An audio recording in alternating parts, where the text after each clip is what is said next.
My boy Sky. Maw versus Evelyn? No, never go Maw. Never go Maw, please. Never go Maw.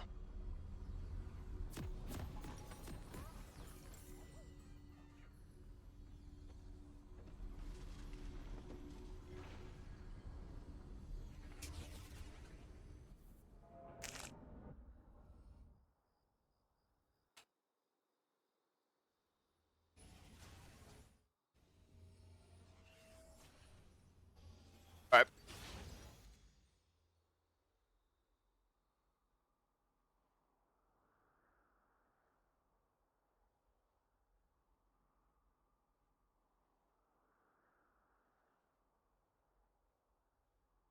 Okay. Crip sus. Crip sus. So I'm jungle against. It's a Nocturne, so he's probably gonna full clear, so I'm probably gonna full clear too.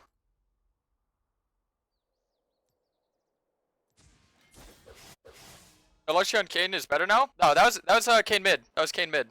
Whenever you're playing Kayn mid, you need Electrocute. Otherwise, you're gonna have a very tough lane phase. Jungle, you always go Dark Harvest. Playing blue, that is.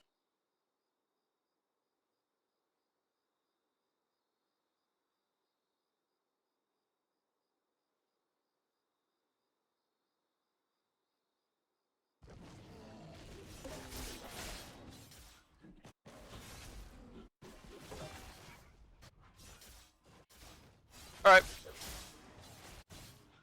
I probably just look to full clear like I mentioned.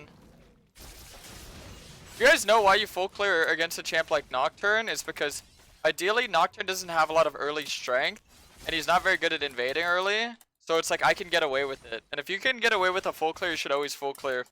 My number one tip to low elo Kayn mains is full clear every game and learn how to full clear fast. That's my number one tip. Itemization, runes, and full clear speed alone can make you go from a bronze or iron or silver Kayn main to plat, emerald, diamond Kayn main for sure. Something as simple and basic as that.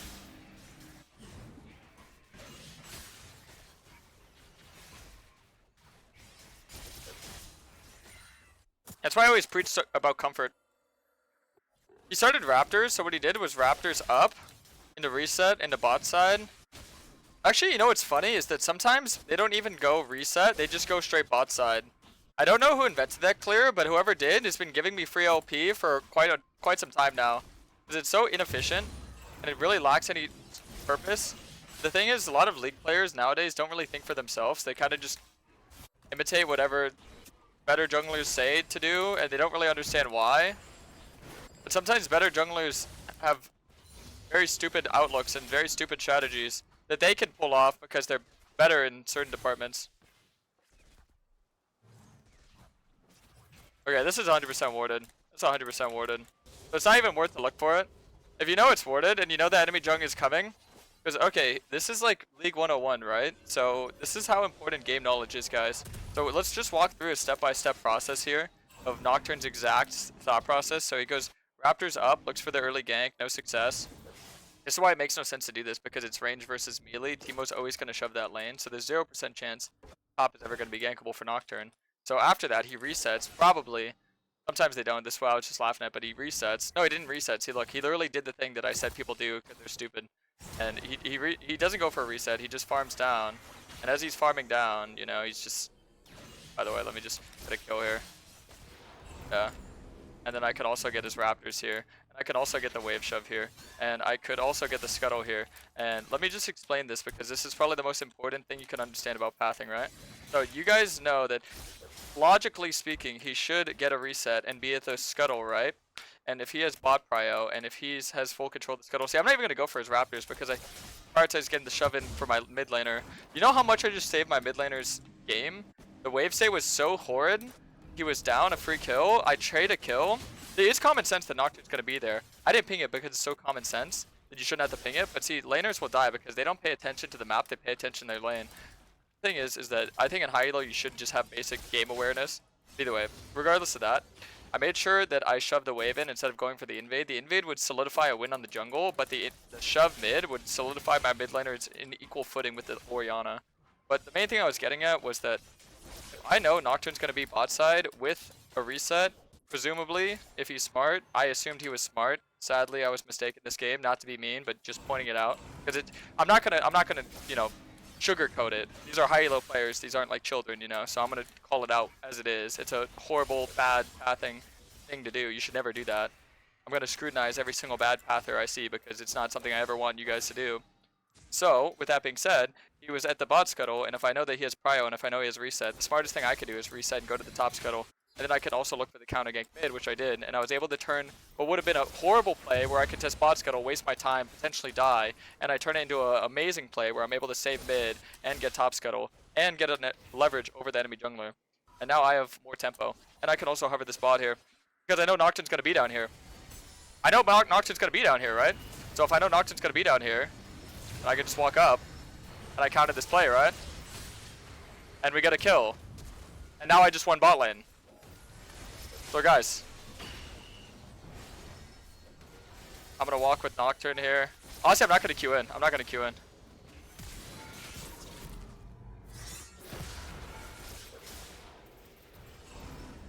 If I got out there, one of you would have literally had to get on your hands and knees and start praying to your Lord Karasmai, because I actually almost pulled off an insane play. But just keep in mind, with my brain alone, no mechanics, this is brain alone, I was able to save mid, win bot, win jung in the span of 6 minutes.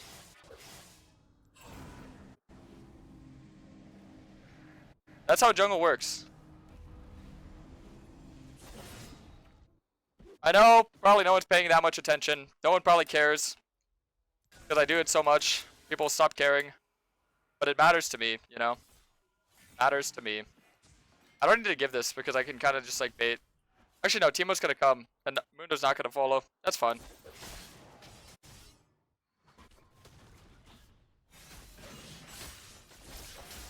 It's fine, because it's better to give. Instead of putting my top laner in an uncomfortable position, it's better to give. Except a little bit of falling behind.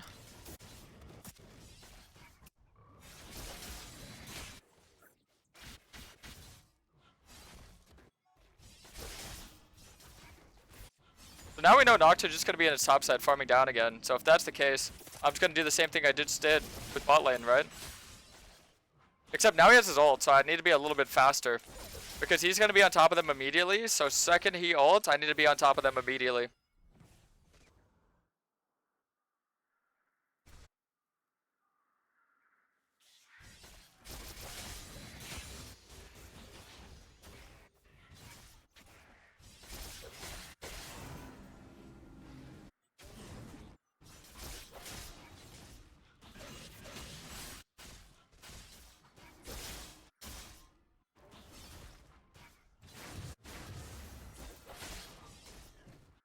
He's going to be down there, right?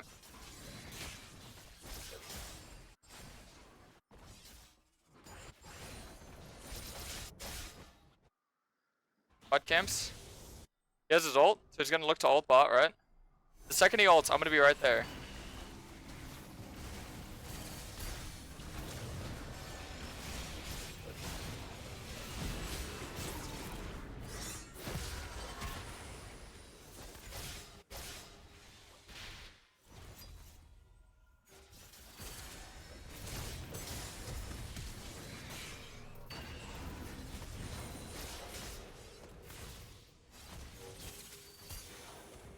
Yeah.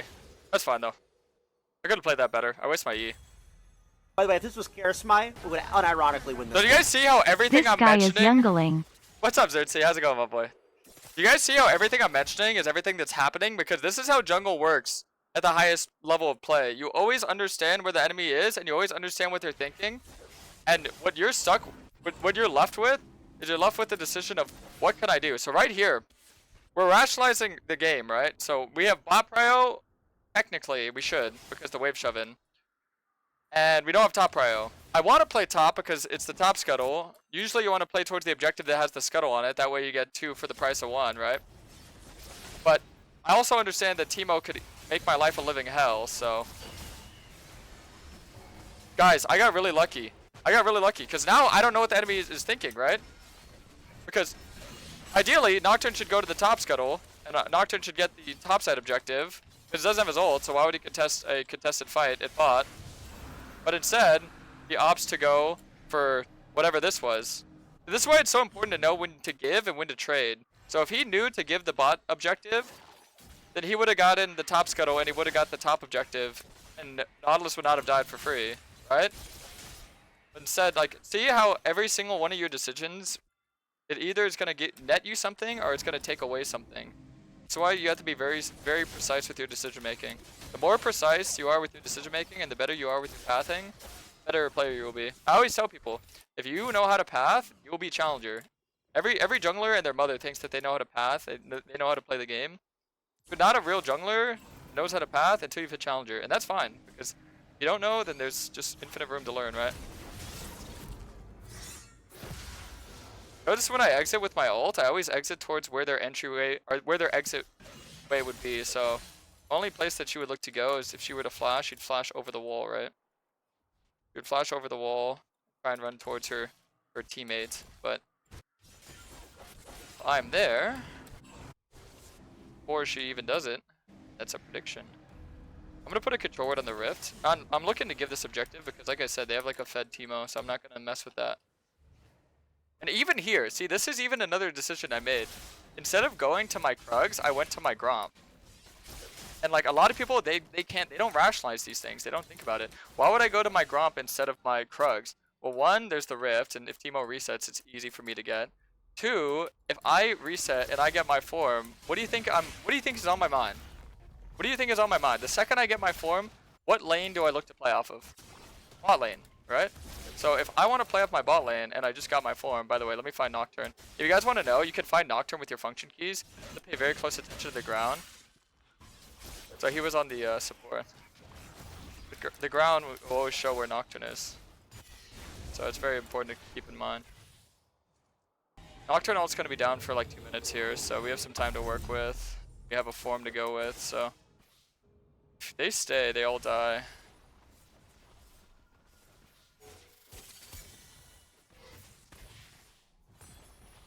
But you should be on my Krugs right now. Or Nautilus should be. I don't know what they're doing.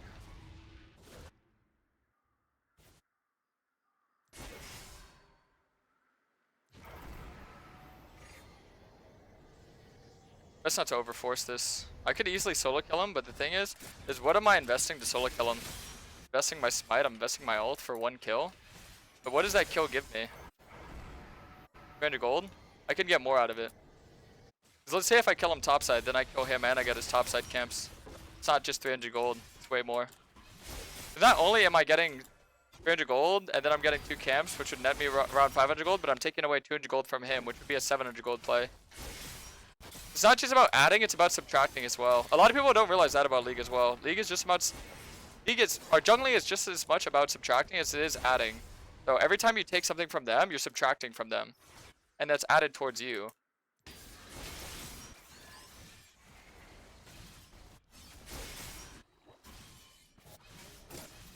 I can get a really smooth angle in their bot lane, and that's kind of what my sights are set for. And I have a very limited amount of time. Look for this. This guy's metagaming me. He knows exactly what angle I'm going to come from. Look.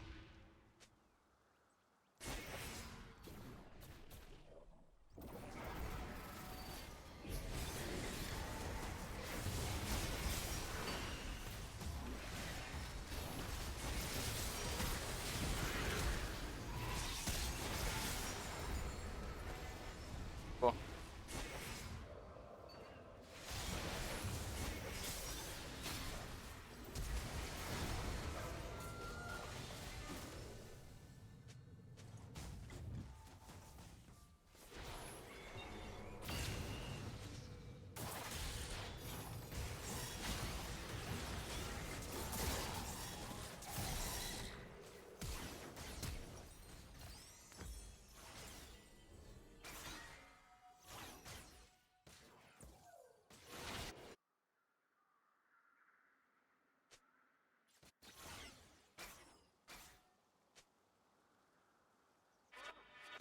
If my team doesn't play off me, we're gonna lose. Look at every single player on my team. They're actually all getting outperformed right now. Every single player on my team is getting outperformed.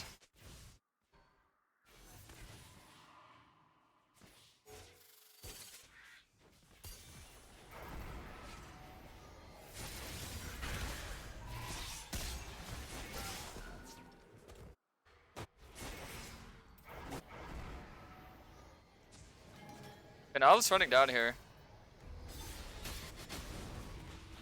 Tarek lost vision because of Nocturne ult. We're not paying attention to what I'm telling you. I just told you. You can see where Nocturne's ulting without vision. You don't need vision to know where Nocturne's ulting.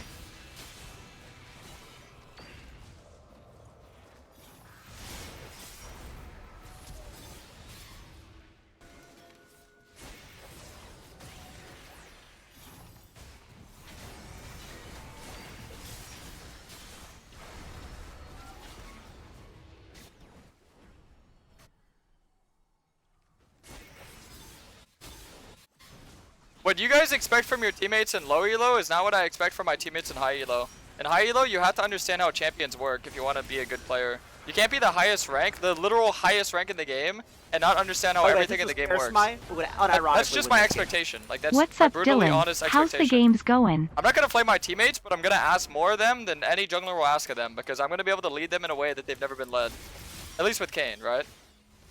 So I always set high expectations. When I'm in Challenger, it's a whole different game, you know?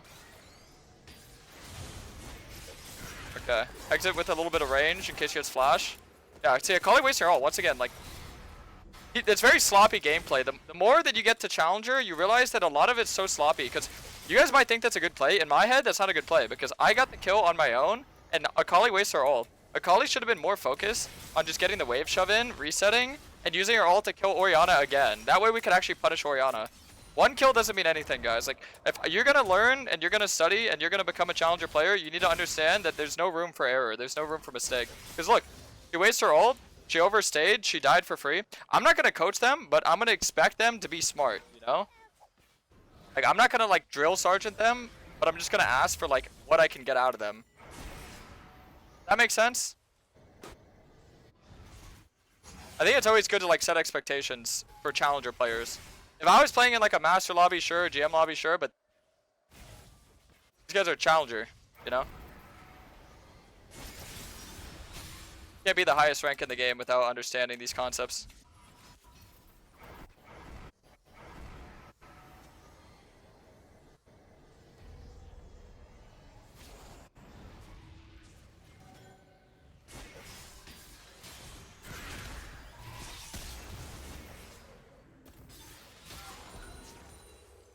Nice. Dude, so look, even with that decision right there, I look to make a play top because the objective is top. I'm always looking to make plays, and I'm always prepared for the play. So look, right here, there he's right there. He's right there. There's Nocturne. You see him. So Nocturne's on the opposite side of the map. We got top tower. We can go 2 top towers. So you have to be able to rationalize and figure out what they're doing immediately and just counter with a play immediately. There's no room for error. There's no room for hesitation. If you hesitate, you're always going to be low elo. If you, like, you always need to be making whatever play you're making immediately. There's no hesitation. You change what you ask based on their play. Yeah, if they're not giving me anything to work with, I'm not asking anything from them. I'm taking the game into my own hands and I'm playing selfishly. You know? But look at the punishment. Look at this. He makes a pick bot, he gets a kill, I get 2 towers and a rift. Think about the value in gold that you're getting out of this, because I also got a kill as well. And then yeah, we trade camps, that's fine. That's all that we traded. But this is how you have to be thinking. You're always thinking productively. Productively and then seductively.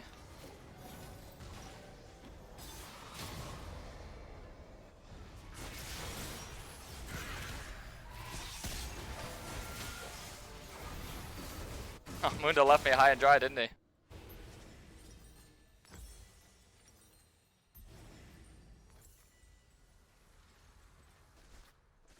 But once again there, Eric's not doing anything, Twitch isn't doing anything, Mundo's not doing anything. There's 4 people that cross from my bot side to their top side, undetected, unscathed, unfazed, and they are still able to move on me before my team's able to move on me. This is what I want to point out to you guys, is that you don't need to be that good of a player to be Challenger. Nowadays. Really. Genuinely, the bar is this low to get Challenger. So all of you that want to climb, just keep that in mind. The bar is this low to be challenger. The type of plays that you'll see, like right now, they're calling for Baron. This is a horrible call. This is a horrible call, but it could work. It genuinely could work. But against a good team, it would be a bad call. You know what I mean? Because there's no way that this Baron should ever work. But because what I just said, the bar is that low. Well, lo and behold, everyone should hit the ward. So we just deny them vision immediately.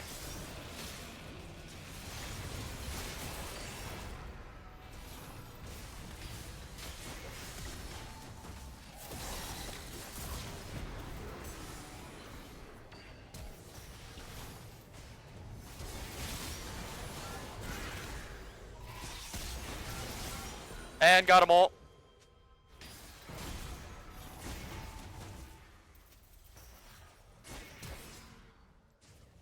Oh, where are you going?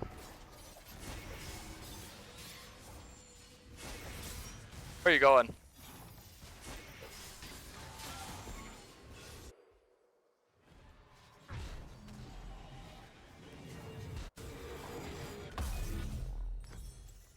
You guys see why that was a bad call? Try and guess why that was a bad call. Genuinely, try and guess why that was a bad call. You know what? Don't even guess. I'll tell you. Because you know what? You're going to learn today, Twitch chat. You're going to learn. We are so ahead. This game is a free win. We win no matter what. And we're going to take the game and we're going to coin flip it and say, you know what, enemy team? You want a chance to win? Come and fight us at the Baron. With your Nocturne ult that travels all the way across the map, that's clearly up. We'll give you a chance to win, guys. Don't worry. And that's what we did. We gave them a chance to win. But you know why I did it? It's to assert dominance. It's one thing to out KP. It's one thing to out objective. It's one thing to out CS. But if you can out smite the enemy jungler, think about how demoralized a player gets. These are the type of games that you need to play against people because they're going to remember your name in high elo.